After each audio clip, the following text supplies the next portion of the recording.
Vincent Cinema Refill. I'm Sharon, and I'm with Philip and Joel. Tremendous trio.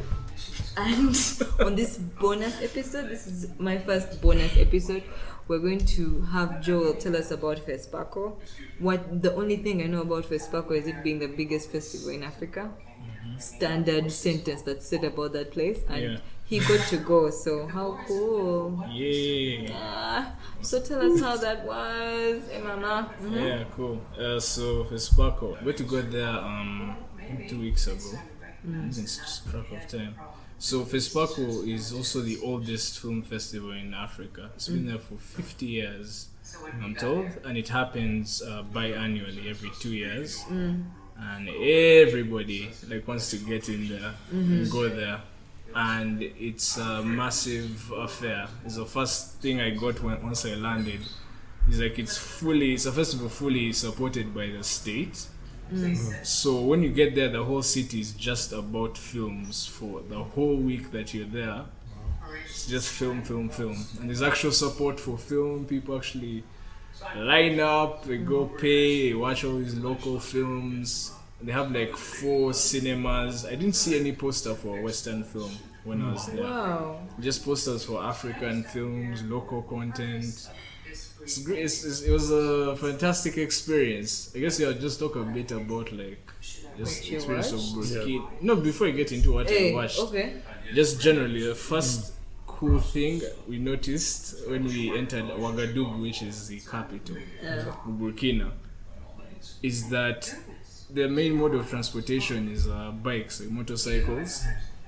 And there's so many chicks on bikes, it blew our mind. Really? Riding them? Yeah, big, old mamas in Bitenge and shit riding bike, Yamahas. They all ride Yamahas over there. What? Everyone, campus kids, everybody's on bikes. It's only super rich people that ride cars. So it really blew our mind, that dynamic. You'd have a chick wrapping her handbag in the front, and it was such an interesting image. It blew our mind throughout. That's so cool. Yeah, how that would work here.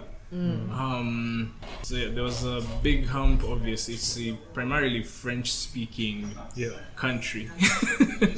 So you can't go over there and swing your Anglophone dick around and be English. So I'll talk about the films, which was the reason that I went there. So I'll start with what was the most memorable film for me. It wasn't the best movie I watched. It was one of the first I watched. It was actually one of the worst films I've ever watched in my life.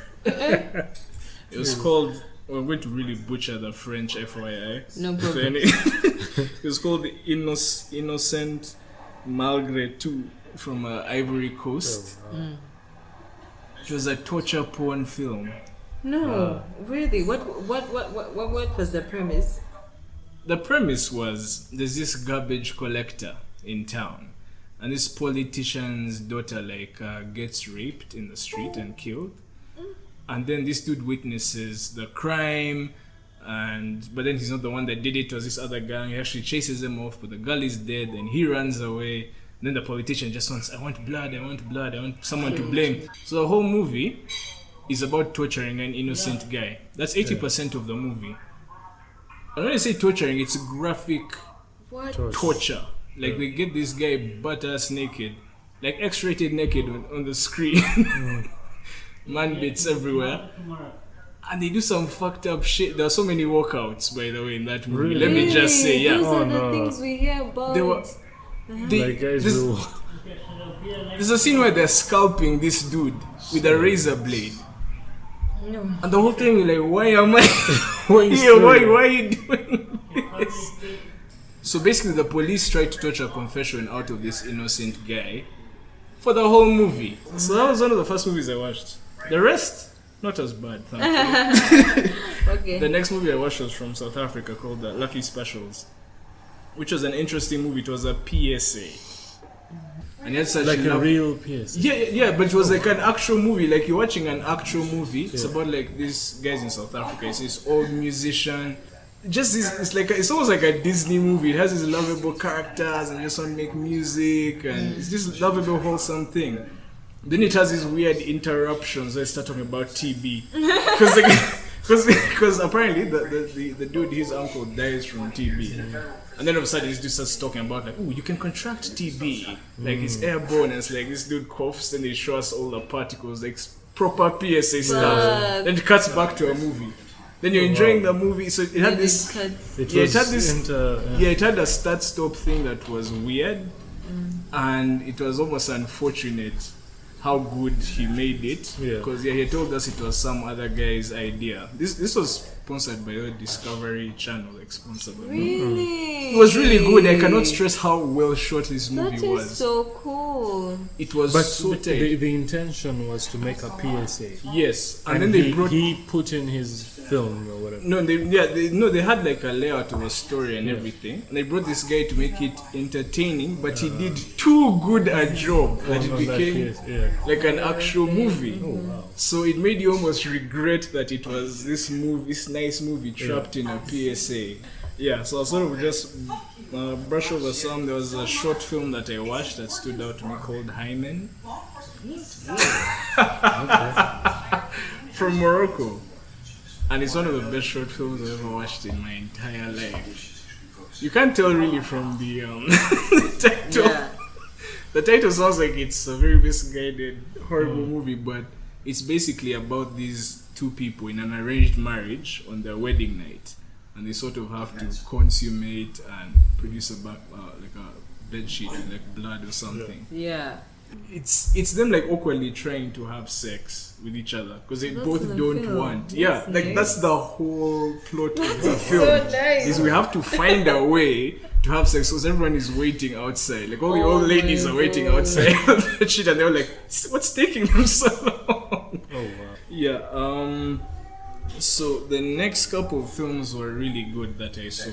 By the way, I failed to mention all these movies were in French with French subtitles. Some. French subtitle. Oh, Yes, all of them like- had French subtitles. Yeah, except Lucky Specials was in English because it was from South Africa, so we got that one. But yeah, but all of them are like in French with French subtitles again. But we're actually thankful for the French subtitles because we could sort of follow. Yeah. You see like a je suis somewhere and then sort of understand. Somewhere. Yeah, we try like tie it to the images a bit. So there was this great movie called, really going to butcher this, called L'Orage Africain Continent Sud.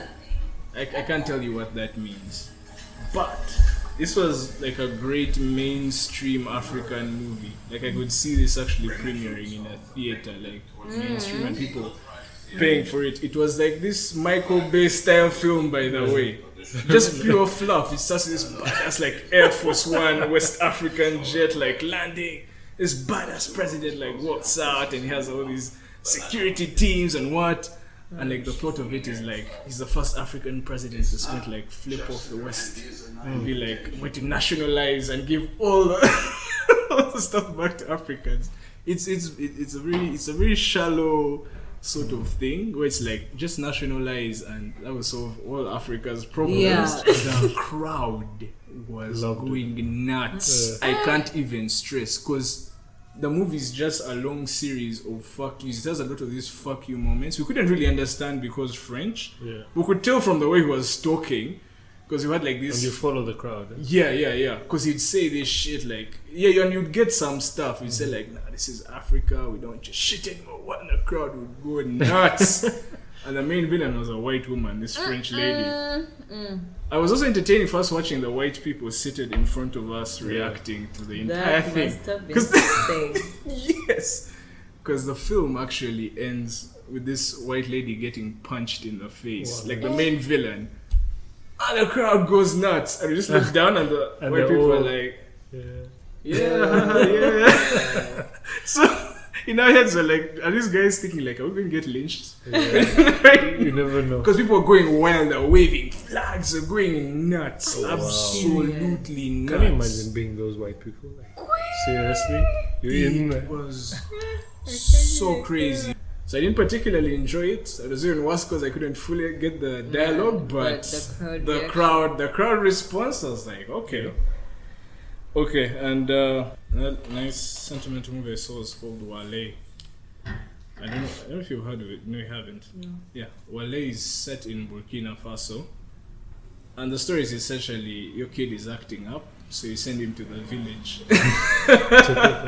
Except this kid is acting up in France. Yeah. And gets sent to a village in Burkina Faso, which is Big like shift, a yeah. heavy fucking shift. The director was French, but the cast and the crew were all locals, and they all came to the screening, and it was so cool. Oh, that was Yeah, nice. so- That's always nice. Yes, it is. It was so amazing.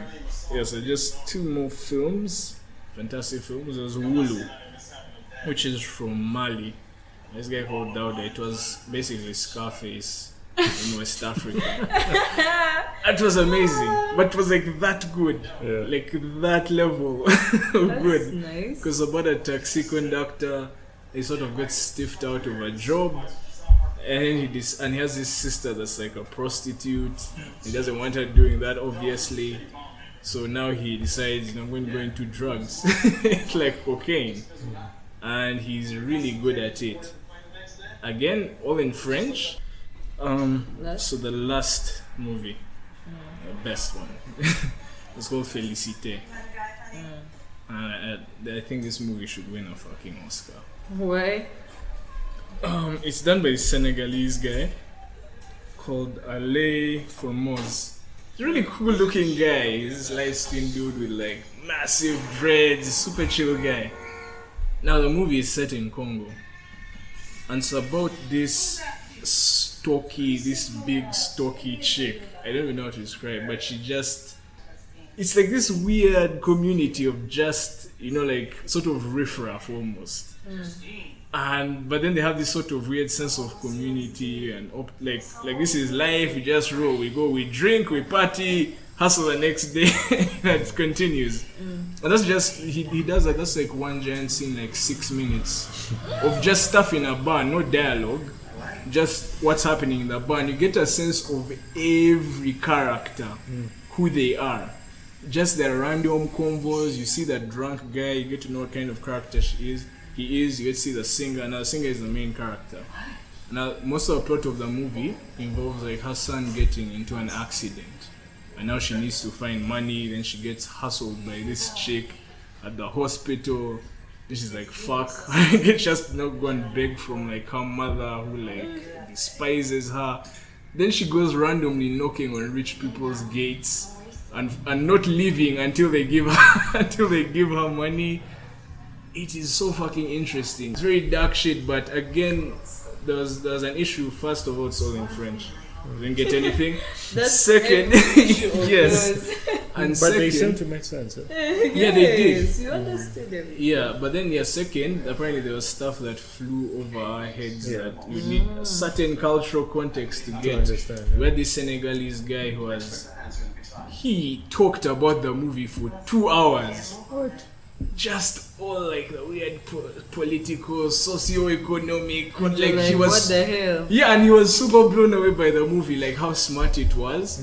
And we're like, damn, like already We thought did it was pick good. up before- all So now, like, all these Exactly, yeah. So definitely want to bring that movie to Uganda with English subtitles. Bring it as nation. It's a fantastic fucking movie. Yeah. So yeah, that was my experience at. That's so awesome. Yeah, it was really nice. I'm super jealous. Yeah. Glad to hear the feedback, but so jealous. You were killing us on Facebook. Yeah, you should Yeah, apply, we saw those. You applied to enter. but you can. This No, this is podcast. a secret. But this. The trio must get a ticket. Hey, the trio should get a ticket, but this trio of mine which may not show. Just make sure there's food. You're so big. Okay, this has been our bonus episode for FESPACO with Yeah. Joel telling us about FESPACO with the tremendous trio, Philip and Joel. Thank you for listening. Now know that FESPACO exists if Yeah. you've listened, and the next time it happens, somehow you'll know it's there. Thanks for listening. Any feedback, SoundCloud, Facebook, Twitter, Cinema Red Pill. Thanks for listening. Bye. Bye.